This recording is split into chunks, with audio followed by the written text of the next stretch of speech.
오늘 밤 같이 보실 하나님 말씀 에베소서 5장 18절의 말씀입니다. 신약 성경 315면 정도 되겠습니다.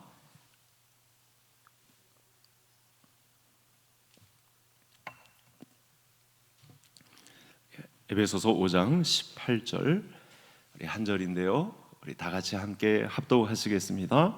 술 취하지 말라. 이는 방탕한 것이니 오직 성령으로 충만함을 받으라. 아멘.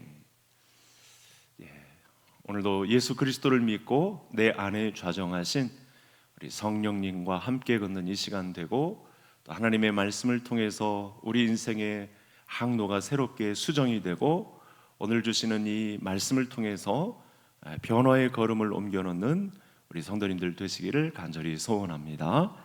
지난 시간 말씀을 잠시 정리해 보도록 하겠습니다. 저하고는 우리 교리 시간을 갖고 있는데요, 특별히 큰 세 번째 성령님과 관계한 말씀을 살펴보고 있습니다. 지난 시간에는 성령 세례에 관해서 말씀을 잠시 살펴보았는데, 성령 세례를 받으면 평범한 사람이 비범한 사람이 되죠. 이전과는 다른 사람이 됩니다.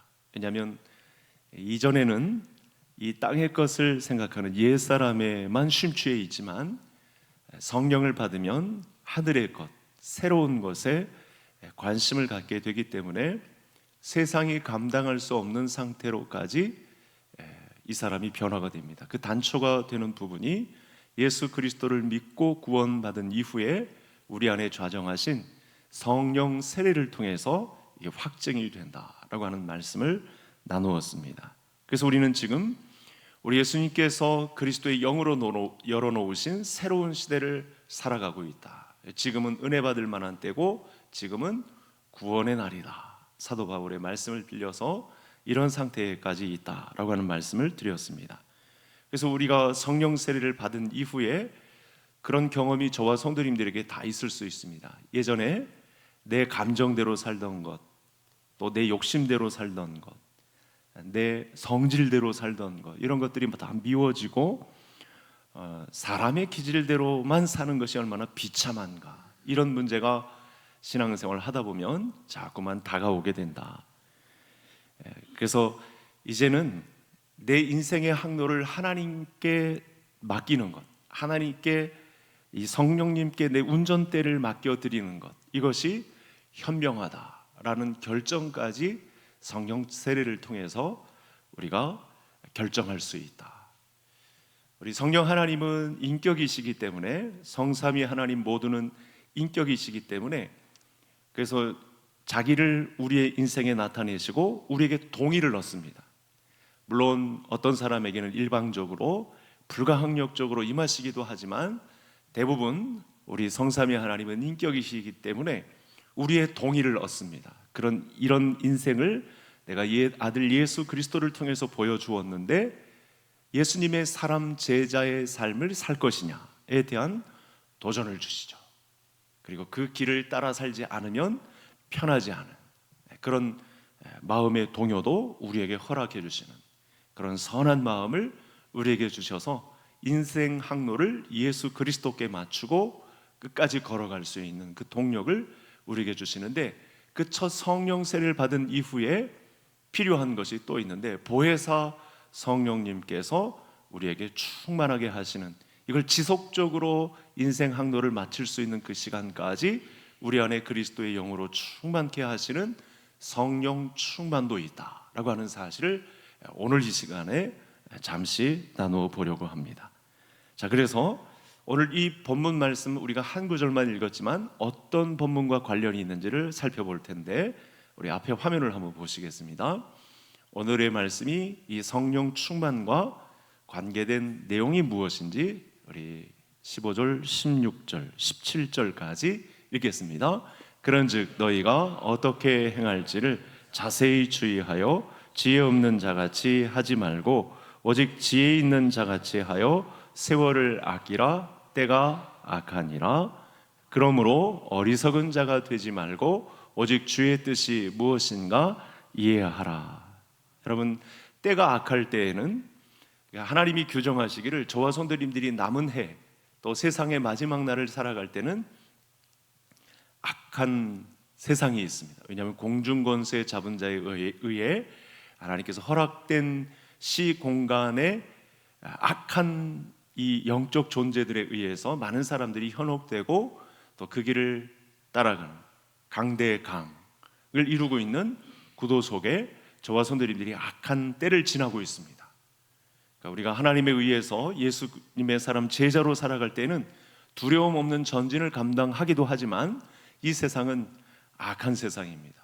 죄가 많은 세상이어서 저와 성도님들이 살아가기에는 참 험난한 그런 길이 예상되는 때입니다. 그런데 그래서 이런 험악한 때에는 지혜롭게 살아야 되는데, 지혜롭게 살기 위해서는 세월을 아껴야 됩니다. 세월을 어떻게 아껴야 되냐면 우리 성삼위 하나님과 관계된 말씀 안에서 시간을 아껴야 됩니다. 시간 운영을 잘 안배하고 어리석은 자같이 시간을 막 사용하는, 인생을 막 살아가는, 시간 가는 대로 그렇게 흘러가는 대로 맡기면 안 되고 이 시간을 붙잡는 사람이 되어야 한다. 그것이 지혜로운 사람이다. 이렇게 말씀을 하고 있습니다. 이 이야기는 시편 90편에서 모세가 이미 성령으로 산 사람의 대표적인 말을 시편 90편에서 하셨고, 사도 바울도 오늘 본문 안에서 이와 같은 비슷한 말씀을 또 같이 하고 있습니다. 그래서 신자에게 있어서 이 짧은 인생, 시간이 제약을 받는 이때에, 그리고 악한 때에 지혜로운 인생으로, 현명한 인생으로 살아남기 위해서는 어떤 인생을 살아야 하냐면 성령으로 인도하심을 받는 생애가 되어야 한다. 이것이 오늘 사도 바울의 말씀의 요약입니다. 그래서 저와 성도님들이 그리스도인으로 살아간다라고 할 때 결단이 있어야 될 부분이 바로 이 부분입니다. 이 말씀의 지도를 받지 않으면 사람들이 가볍게 된다라는 말씀도 했죠. 사람들의 인생 무게가 가벼워집니다. 그렇게 가벼울 수가 없습니다. 왜냐하면 그렇게 살면 부끄러움과 수치만 남거든요. 그러나 하나님의 말씀의 지도를 받는, 성령의 인도하심을 받는 삶이 되면 무게감이 더해집니다. 사람이 그렇게 무게가 있을 수가 없습니다. 성령의 인도를 받지 않으면 사람이 경거망동해집니다. 그렇게 인생이 가벼울 수가 없어요. 그러나 성령의 인도하심을 받게 되면 저 사람은 다르구나, 또 세상 사람들도 다 주목합니다. 쳐다보지 않는 것 같지만 교회를 주목하죠. 그리스도의 이름으로 세워진 교회의 사람들을 다 살펴보고 있습니다. 그리고 그렇게 그 사람들에게 영향받기를 좋아합니다. 자기 자신들의 그 영적인 진단을 너무나 잘 내리고 있기 때문에. 그러니까 신자에게 있어서 성령으로 인도하심을 받는다라고 하는 것은 너무나 중요한 것입니다. 그래서 화면을 또 볼까요? 이 말씀이 나온 거죠. 어떻게? 다 같이 읽겠습니다. 술 취하지 말라. 이는 방탕한 것이니 오직 성령으로 충만함을 받으라. 방탕하다라고 하는 것은 절제하지 못하고요, 욕심내고 살다가 자기도 망가지고 남도 망가뜨리는, 이게 바로 방탕입니다. 방탕은 그래서 여러 뜻을 품고 있습니다. 헬라어의 어원을 살펴보면 절제하지 못해서 자기 자신도 망가지고 남도 망가뜨리는, 그 인생이 그렇게 가벼울 수밖에 없는 그런 상태에 이르게 됩니다. 취한다는 말도 더해졌죠. 취한다라고 하는 말은요, 우리나라 말의 어원도 쫓아가다 보면 비슷하죠. 언어를 창조하신 하나님 앞에 다 같은 내용의 가르침을 받게 되는데, 어떤 힘에 의해서 지배를 받는다, 취한다, 어떤 힘에 의해서 지배를 받는다라는 말입니다. 그러니까 취한다라고 하는 말이 술 취함의 문제만은 아니죠. 어떤 사람은요, 권력에 취하는 분들이 있어요. 예수님 잘 믿다가 어느 순간 권력의 맛을 봤는데 그거 끊지 못하고요, 권력만 쫓아가다가 패가 망신하는 그런 사람들이 꽤 있습니다. 우리나라만 해도. 또 어떤 사람은 좀 말씀드리기 민망하지만 성을 쫓아가다가, 이 탐닉, 쾌락을 쫓아가다가 가벼워지는 사람들이 있어요. 성을 쫓아가다가 그 쾌락의 맛에 그만 본질을 보지 못하게 되는 그런 사람들이 있죠. 우리 젊은 친구들 가운데는 중독에, 이 게임 중독에 빠져서 글쎄 밤새도록 게임하다가 오후 5시에 일어난대요. 그러고선 또 밤새 또 게임하고 하는 취함이 어떤 힘에 의해서 지배를 당하는 거죠. 또 어떤 사람은 도박에 빠진 사람도 있습니다. 또 어떤 사람은요, 많은 사람들에게 이 인기를 얻고자 하는 그래서 성공하고자 하는 이런 취함도 사실은 어떤 힘에 의해서 지배당한다라는 말과 똑같은 경우가 되겠습니다. 우리 주변에서 쉽게 찾아볼 수 있는 유형의 사람들이 바로 이거죠. 그러니까 우리가 성령의 인도하심을 받지 않으면 사실은 이 세상에서는 취할 것 천지입니다. 널려 있습니다. 그래서 많은 사람들이 분별력을 잃고 있고요, 이런 모든 일을 다 종합해 보면 시간을 허송세월하는 거예요.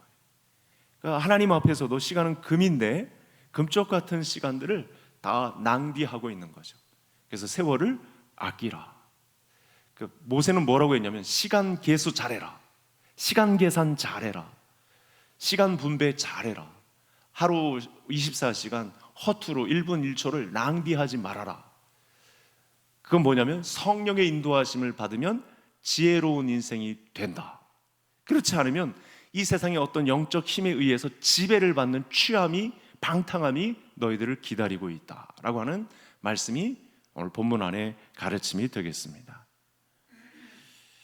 그러니까 다시 한번 정리를 하면 많은 사람들이 자기 인생을 산다고는 하지만 그 힘을 뒤에서 조종하고 있는 세력들이 있다. 우리는 알죠. 성경의 가르침을 통해 이 공중권세 잡은 자의 마지막 남은 최후 발악, 이것 때문에 사탄 마귀의 조종권 아래에서 살고 있는 사람들이 참 많습니다. 그러니까 겉으로 포장해서 그렇지 실상을 파헤치고 보면 취함이 이 어떤 힘에 의해서 지배하려고 하는 그 힘에 의해서 많은 사람들이 조종을 당하고 있다, 이렇게 보시면 되겠습니다. 그런데 하나님의 자녀들은 전혀 다른 인생을 살아가게 된다. 그것이 우리 역사에 하나님께서 자기 아들을 아낌없이 이 땅에 쏟고 또 그 아들은 성령을 불러왔죠. 마지막 때까지 하나님의 사람으로 설 수 있도록 그리스도의 영으로 계신 성령으로 세례를 베풀고 성령으로 충만하게 하시려는 그런 계획을 이 땅에 선포하셨습니다.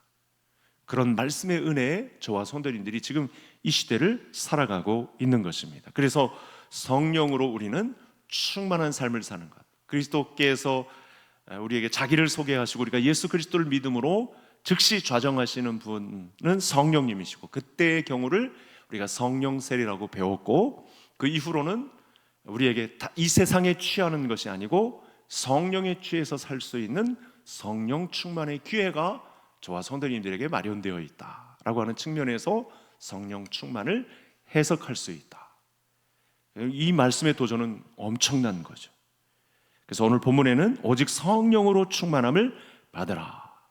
그래서 성령 충만하라. 사실은 원문에 가까운 말씀은요, 그 명령형이 더 아주 자세하게 충만함을 받으라, 성령 충만하라, 이렇게 되어 있습니다. 성령 세례는 하나님이 주시는 것으로 우리가 받으면 됩니다. 그런데 이 성령 충만은요, 저와 성도님들의 좀 의지적인 결단도 요구해요. 제가 처음에 잠시 소개를 했지만 일방적으로 하나님께서 우리에게 자기를 소개하시고 우리를 믿게 하시려는 계획도 갖고 있지만 그분은 인격이시기 때문에 우리와 함께 일하시기를 기뻐하시거든요. 그래서 우리를 인격적으로 다루시기 때문에 저와 성도님들이 우리 성령님과 함께 걷는 걸음을 기뻐하십니다. 그래서 성령 충만함은 우리 하나님께서도 강렬한 열망을, 열심을 가지고 우리에게 오시지만 사실은 저와 성도님들의 의지적인 결단도 불꽃이 튀어야 합니다. 그래서 성령은 불과 같습니다. 그리고 우리 입장에서도 그와 같은 의지적 결단을 요구하십니다. 왜냐하면 인격에 하나님이시기 때문에 물론 그런 강렬한 열망으로 갖고 있지만 우리는 이에 반해서 우리도 그 강렬한 열망으로 성령 충만하기를 사모하는 자리에 있어야 합니다. 자, 화면을 한번 보시겠습니다. 그런 측면에서 마지막 책에서 이와 같은 유의 말씀을 전해주시죠. 같이 읽겠습니다. 볼지어다 내가 문 밖에 서서 두드리노니 누구든지 내 음성을 듣고 문을 열면 내가 그에게로 들어가 그와 더불어 먹고 그는 나와 더불어 먹으리라. 제가 노란 글씨로 문을 열면, 이게 바로 성도들의 의지적 결단. 나는 너에게 불가항력적으로 임하겠지만 내가 내 마음의 문을 열고 나를 받아들였으면 좋겠다. 그러면 스파크가 일어난다. 그러면 세상이 감당할 수 없는 성령의 인도하심을 받는 사람이 된다. 이게 바로 성령 충만의 현장이 되겠습니다. 하나님은 인격이시기 때문에 그냥 일방적으로 막 무질서하게 막 치고 들어오시는 분이 아닙니다. 물론 비상섭리하실 때에는 그런 경우가 있지만 대부분의 경우는 우리의 인격을 보고 인격적 반응을, 그런 의지적 결단을 요구하십니다. 사실은 예전에는 이런 경험조차 우리 교단에서 잘 가르치지 않았는데 성령 충만과 관련해서는, 그래서 저와 성도님들이 예배 때에 우리 성령 충만하게 해주세요 라고 기도하는 건 굉장히 좋은 기도가 됩니다. 성령님은 하나님이시고 동일하게 인격이시기 때문에 우리 안에 잠긴 문을 부수시고 들어오실 때 우리의 동의를 요구하세요. 문을 열고 억지로 들어오시지는 않으세요. 그래서 우리가 복종하기로 결단하고 문을 열어드릴 때 비로소 우리 안에 들어오셔서 왕성한 활동을 하시죠. 이 세상에 심취해 있던 우리가 그 옛것을 버리고 새로운 하나님의 나라에서 요구하는 제자의 삶을 살아가기를 열망하는 삶이 펼쳐지기 시작하는 것입니다. 그래서 성령 충만은 성령님께 나를 활짝 열어드리는 결단이, 내 마음의 문을 활짝 열어드리는 결단이다. 거기에 이 세상의 불순물이 끼어들지 않고 오직 성령께서 나를 인도하심에 따라 그 의지적 결단을 내어드리고 성령께서 활동하실 수 있도록 내 인격을 내어드리는 그런 자리가 바로 성령 충만의 현장이다. 이렇게 말씀을 드릴 수 있겠습니다. 그래서 성령 충만은 성령님의 지배를 받는 상태, 거기는 내 의지적 결단도 함께 한 상태에서 성령께서 다스리시고 또 그 최종 결정권을 성령님께 내어드림으로 성령님이 인도하시는 상태, 그것이 바로 개인의 성령 충만의 현장이 되겠습니다. 우리는 예수님을 구주로 영접했을 때부터 이미 하나님의 자녀가 되었습니다. 그렇지만 그것으로 끝난 것이 아닙니다.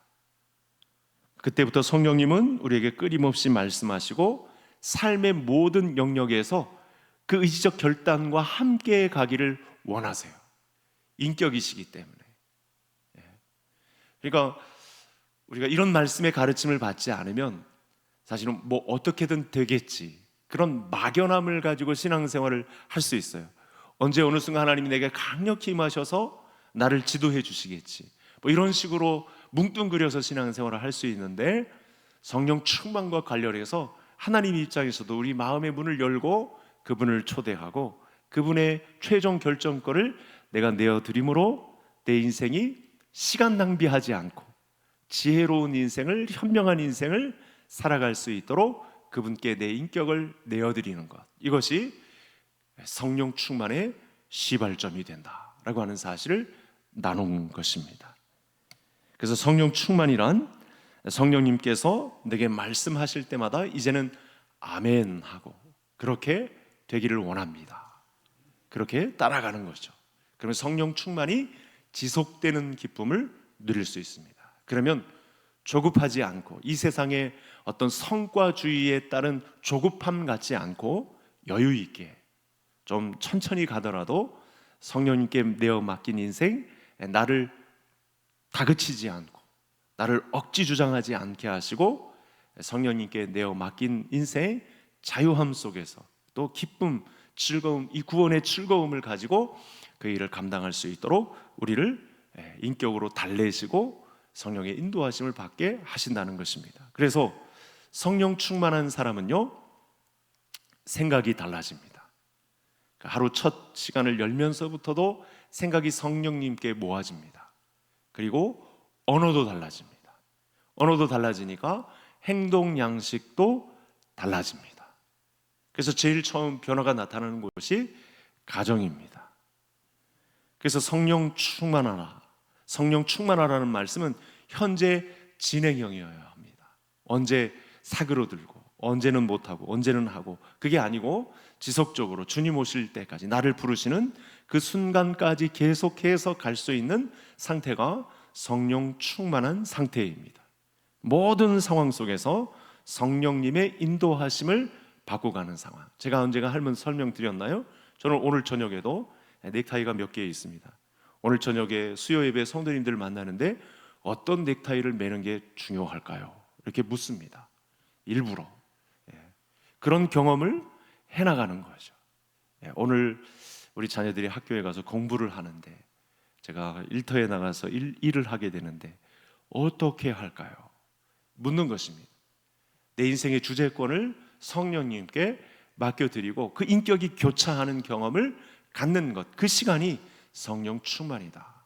여러분, 이렇게 설명되지 않으면 우리 한국교회 내에 신비주의자들에 의해서 잘못 오도된 그 막 방언하고 막 시끄럽게 막 신비한 현상이 나타나는 이런 것을 성령 충만으로 오해할 수 있어요.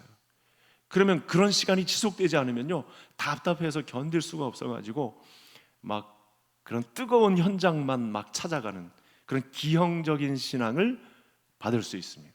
그게 성령 충만은 아닌데, 그렇게만 되는 현상도 있지만 사실은 그것만이 성령 충만은 아닌데 오도된 그런 신비주의 현장이 있다는 사실, 오늘도 말씀을 드립니다. 그래서 사람은 그동안의 경험, 그동안의 지식, 그동안의 생각, 그동안의 인맥, 그동안에 내가 거뒀던 과거 경험, 이런 것들을 자꾸 내세웁니다. 그런데요, 성령님의 인도는 내 경험, 내 생각, 내 지식 다 내려놓고 하나님의 음성의 귀를 기울이면서 순종해 갑니다. 이것이 바로 성령 충만의 현장이라고 보시면 되겠습니다. 그런 성도들이 모인 교회를 건강하다고 하는 거예요. 그런 성도들이 모인 현장을 진정한 교회라고 말씀하는 거죠. 하나님의 자녀는 예수님이 보내주신 성령님을 닮아서 옛사람과는 다른 마음을 품고 다른 생각을 품고 성경의 지식을 가지고 성경적 교회를 이루는데 마음을 모으게 되어 있습니다. 그래서 그 마음을 어떻게 표현했냐면, 저를 한번 따라해 주시겠습니다. 유연하고 부드러운 마음. 그래서 성령 충만한 사람들의 대표적인 성품이 사실은 부드러운 마음으로 표출됩니다. 그러니까 어떤 사람이 성령 충만하다고 하는데 막 괄괄하고 막 불같은 성격이고 막 쪼는 성격이고 이러면 사실은 그게 온전한 인격을 이루었느냐 의심할 필요가 있습니다. 성령 충만하면 예수님을 닮아서, 성령님을 닮아서 유연하고 부드러운 마음을 갖게 되어 있습니다. 그래서 모든 상황 속에서 유연합니다. 그러니까 내 생각과 내 계획이 있어도 성령님께서 말씀하시면 언제든 재빠르게 바꿀 수 있는 마음, 이런 마음도 가질 수 있는 거죠. 하나님의 지배를 받는다는 것, 성령님의 지배를 받는다는 것, 그것은 하나님께 내 인격이 설득을 당한다는 것과 똑같습니다. 그래서 성령 충만함과 관련해서 반드시 설명되어야 할 단어가 인격입니다. 억지 주장해서 우리를 막 이끌지 않습니다. 불완전한 성품을 가지고 우리를 상대하시지 않아요. 반드시 우리 인격의 동의를 얻고 이거 하지 않겠니? 내가 걸었던 이 길, 우리 예수 그리스도께서 걸으셨던 이 길을, 그 제자의 길을 가지 않겠니? 항상 물으세요. 그렇게 그 길이 아니면 구원받은 이후에 우리의 양심이 막 찔립니다. 이거 잘못된 길인데, 내가 걷는 길이 아닌데 라는 생각이 자꾸만 우리 양심의 고동소리를 울리게 되는 거죠. 그거 무시하고 계속 그 길을 걷게 되면 그건 걷잡을 수가 없습니다. 그건 사실은 구원을 의심해야 되는, 그래서 그걸 예수님의 말씀을 믿지 않는 결과가 되기 때문에 성령을 회방하는 죄가 됩니다. 그러니까 성령 회방죄는 간단해요. 예수님의 말씀을 믿지 않는 거예요. 믿지 않는 것이 성령을 회방하는 것입니다. 그래서 성령 충만하다는 것은 하나님이 무엇을 말씀하시기에 편하다라고 하는 입장에 선 사람입니다. 유연하고 부드러운 마음이기 때문에 하나님 입장에서도 우리에게 말씀하시기 편해요. 우리도 그 말씀을 받는 입장에서 우리 마음도 편합니다. 기쁨이 있죠. 우리 배 속에서, 우리 배 안에서 생명의 생수가 끓어오르는 그런 감정을 느낄 수가 있는 거죠. 우리가 인격이라도 우리 안에서 역사하시는 하나님의 이 샘솟듯 하는 그 열정, 열심을 우리 속에서 속사람이 느낄 수 있는 상태까지 가게 되는 것입니다. 사람들 중에도 무엇을 부탁할 때 이게 한없이 편안한 사람들이 있어요. 근데 어떤 말을 하기에 앞서 이거 안 될 거야 라고 하는 사람이 있어요. 이건 뭐 불신자와 신자 사이에 나타나는 아주 극명한 현상이기도 한데 우리 믿음의 식구들 안에서도 마찬가지입니다. 성령 충만하지 않으면 뭘 말하기가 불편함이 있어요. 성령으로 충만하지 않으면 이런 불편함이 있습니다. 성령님이 공히 모든 성경적 교회의 성도들에게 주시는 마음은 유연하고 부드러운 마음입니다. 왜냐하면 하나님의 인격이 바탕이 되기 때문에 누구에게 어떤 말을 부탁해도, 기도 제목을 부탁해도 편하고 그리스도께서 주신 자유함을 가지고 서로를 관계할 수 있는 그런 관계가, 성도의 교제가 유지될 수 있는 거죠. 그래서 성령님께서 성삼위 하나님 중에 성도들에게 가장 깊게 관여하시는 문제가 교통의 문제입니다. 교제의 문제입니다. 그래서 이렇게 성령으로 충만해서 성령님이 나를 지배하시게 되면 배에서 생수의 강이 터쳐지게 되는 그런 이 다음의 경험이 저와 성도님들을 기다리고 있다는 것. 그래서 더불어 기도에 불이 붙습니다. 화도 덜 내고요, 막 조급해지지 않고 여유와 기쁨과 평화의 성품을 가지고 서로를 상대하는 그런 인격적인 사람이 된다. 성령 충만은 다른 데서 찾지 않아도 됩니다. 이게 제가 지금 말씀한 이 경로를 따라서 내가 지금 성령 충만한가, 그분의 뜻을 이루려고 세월을 아끼고 있는가, 시간이 촉박함을 알고 이 하나님의 나라가 이루어질 부분에 대한 그리스도의 신부로 내가 준비되고 있는가라고 하는 사실을 고민하고 있는 현장이면 됩니다. 뭐 어느 교단처럼 푸닥거리 하듯이 뭐 방언도 해야 되고 신비한 능력도 나타나야 되고 그래야만 성령 충만의 현장이 아닙니다. 그렇게 억지 주장으로 우리를 인격으로 막 말살하며 몰살시키는 그런 분이 절대 아니죠. 하나님은 유연하고 부드러운 마음으로 우리가 성경적 교회를 향해서 달려가도록 채근하시는 분이십니다. 그것도 뭐 조급하게 빨리 가라고 채찍질을 하고 그런 분은 아니십니다. 자, 마지막으로 살펴볼 문제가 하나 있습니다. 지금 성령 충만에 관해서 살펴보고 있는데 성경은 성령 충만과 반대된 성령 소멸에 관해서도 말씀을 하고 계세요. 자, 한번 살펴볼까요? 우리 화면을 한번 보여주시기 바랍니다. 이 성령을 소멸하지 말며, 데살로니가 전서, 데살로니가 교회는 성경에서 몇 안 되는 건강한 교회로 보시면 됩니다. 믿음과 사랑과 소망이 언급된 교회입니다. 빌라델비아 교회, 서머네 교회에 칭찬받았던 교회들 중에 소속된 교회라고 보시면 되는데, 성도들에게 사도 바울이 부탁을 했어요. 성령 충만에 관해서도 말씀을 했지만 성령을 소멸하지 말며 라는 부탁도 했어요. 그래서 성령 충만과 관계해서 저와 성도님들은 성령을 소멸하지 말아야 하는 그런 제자의 자리가 있습니다.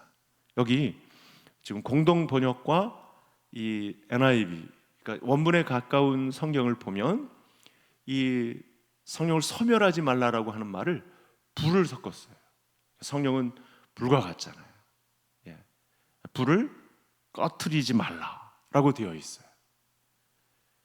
그러니까 이 성령을 받은 이 상태, 성령으로 충만한 이 상태를 주님 오실 때까지, 내 생명을 다하는 때까지 유지하는 것, 이게 굉장히 중요하다는 거예요. 여러분, 우리가 불, 과거에 요즘은 뭐 라이터도 있고 뭐 렌지도 있고 불을 일으킬 수 있는 매개가 너무 많은데, 과거에는 불을 꺼트리지 않아야 되는 그런 때가 있잖아요. 마치 그것과 같이 성령을 꺼트리지 말아라 라고 하는 말씀을 하고 있습니다. 그래서 이미 받은 성령의 불이 내 안에 있는데 이 불을 꺼트리면 안 된다라고 하는 말씀까지 하고 있어서 이 말씀을 하고 마치겠습니다. 여러분, 이미 성령 세례를 받은 사람도 자칫 잘못하면 성령의 불을 꺼트릴 수 있습니다.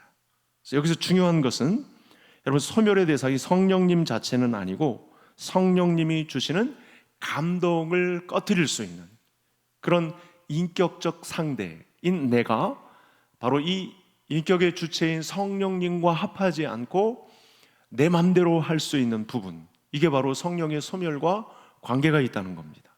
그래서 성령님의 인도하심에 대해서 자꾸 아니요 라고 거절하게 되면 이 성령의 불씨가 꺼지게 된다라는 말씀을 하고 있는 거예요. 그런 몇 가지 사례가 많죠. 하나님은 인격적이신 분이시기 때문에 우리 안에 우리가 문을 잠그면 막 억지로 열고 들어오시지는 않아요. 재차 말씀을 드리지만, 근데 성령님께서 떠나가시지는 않는데 내 안에서 말할 수 없는 탄식으로 슬퍼하실 때가 있으세요. 그래서 여러분, 이런 경험을 한 사람이 있습니다. 화면을 한번 보시겠습니다. 다윗의 경우인데 성령으로 살다가 그만 이 성령의 불을 꺼트리는 사건을 맞이했어요. 간음을 통해서. 그래서 이 11절 말씀만 읽겠습니다. 다시 살려달라고, 성령으로 충만하게 해달라고 다윗이 기도를 올립니다. 같이 읽겠습니다. 나를 주 앞에서 쫓아내지 마시며 주의 성령을 내게서 거두지 마소서. 여러분, 죄 문제가 해결되지 않으면요, 성령이 소멸됩니다. 우리를 완전히 떠나가시는 것은 아닌데 소멸이란 불을 꺼트리게 만드는, 희미해지게 만드는 이런 문제가 있습니다. 그래서 죄의 문제를 해결받지 않으면 사실은 이게 또 중독성이 강해서 어쩔 수 없는 또 반복하고 또 반복해서 그 옛사람의 자리에 가게 되는 그런 소지가 너무 많아요.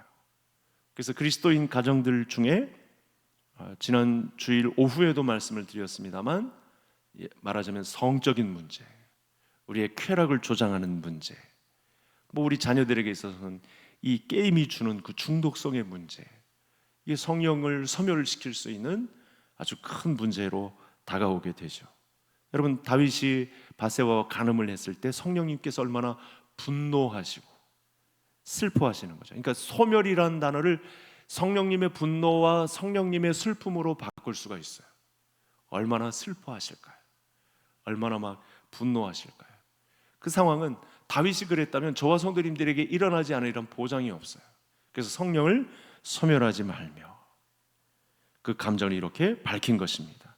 여러분, 우리가 구원을 잃어버린다, 이건 있을 수가 없어요. 저와 성도님, 예수 그리스도께서 우리를 구원하신 것은 분명합니다. 구원의 조건이 내 의가 아니고 예수의 의로 결정지어졌기 때문에 우리의 구원은 우리 하나님께서 책임지십니다. 그런데 우리가 숨겨두고 고백하지 않은 죄, 아직도 방치하고 반복하고 있는 죄, 옛사람의 죄를 끊지 않고 지금도 몰래 하고 있는 죄, 하나님이 기뻐하시지 않는 일인데 반복해서 가끔씩 꺼내놓고 즐기는 죄, 이런 거 그때 성령님은 분노하시고 슬퍼하십니다. 그러면 성령의 불을 다시 살리려고 하면 이게 굉장히 힘든 일이에요. 그렇게 가다 보면 어느 순간 참 부끄러운 그런 순간을, 수치스러운 순간을 맞이할 수 있죠. 왜냐하면 인생의 삶을, 그 기한을 보장할 수 있는 사람이 누가 있겠습니까? 그런 식으로 성령님의 분노와 성령님의 슬픔을 일으키며 평생을 사는 삶, 이게 얼마나 부끄러운 구원입니까? 그렇죠? 그래서 성령을 소멸하지 말며, 우리가 죄로 인해서 구원의 기쁨은 잃어버릴 수 있다. 이게 성령의 소멸과 관계된다. 그리고 여러 가지를 설명드릴 수 있지만 저를 한번 따라 하시겠습니다. 게으르고 나태한 생활할 때 이걸 뭐라고 할 수 있다고요?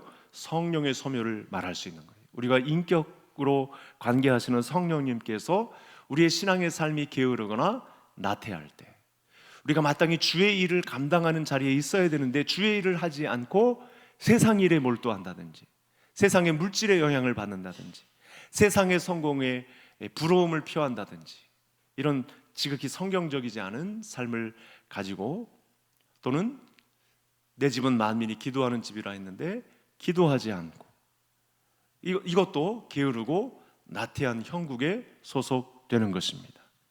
기도의 시간을 내지 않고 기도하지 않으면 기도 시간을 통한 성령의 소멸을 논할 수 있습니다. 성령님께서 슬퍼하시고 성령님께서 탄식하시는 그런 자리가 게으르고 나태한 자리에서 있습니다.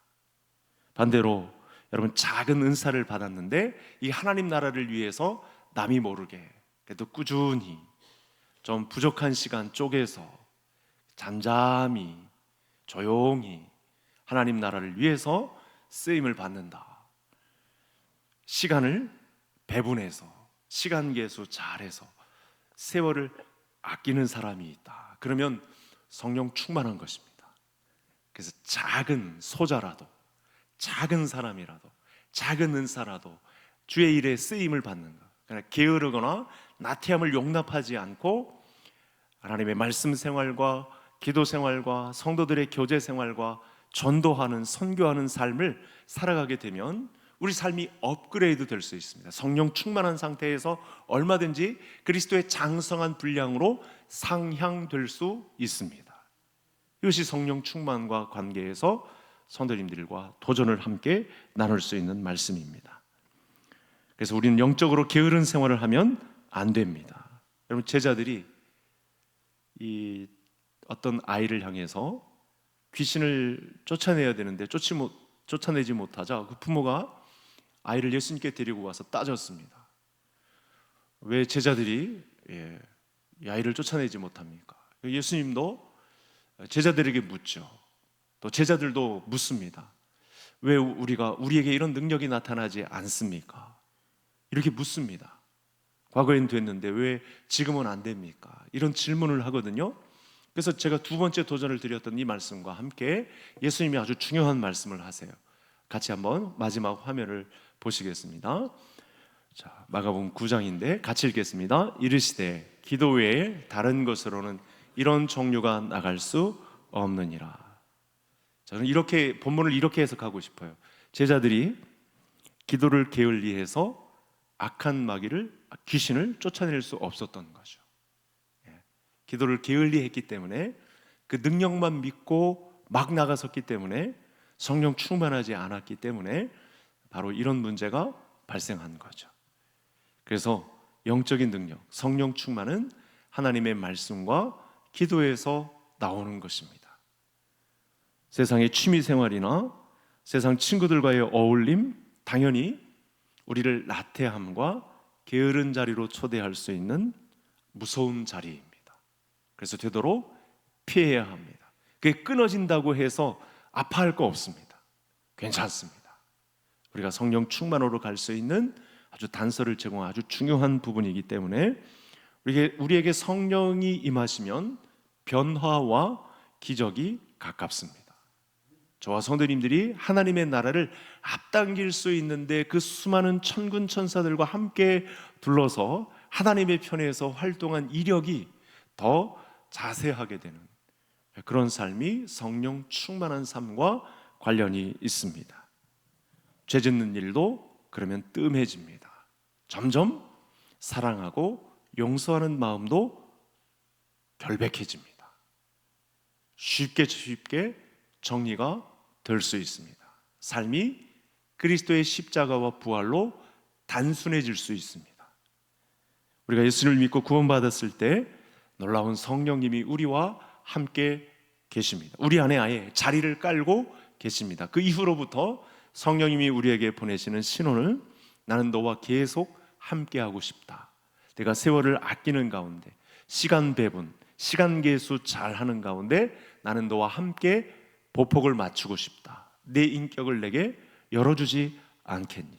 내 불을 끄지 않고 이 뜨거움으로 하나님의 나라를 향해서 달려가지 않겠니? 이 질문에 그렇게 하겠습니다. 성령 충만함으로 인생의 답을 열어가시는 우리 개성의 모든 성도님들 되시기를 주의 이름으로 축복합니다.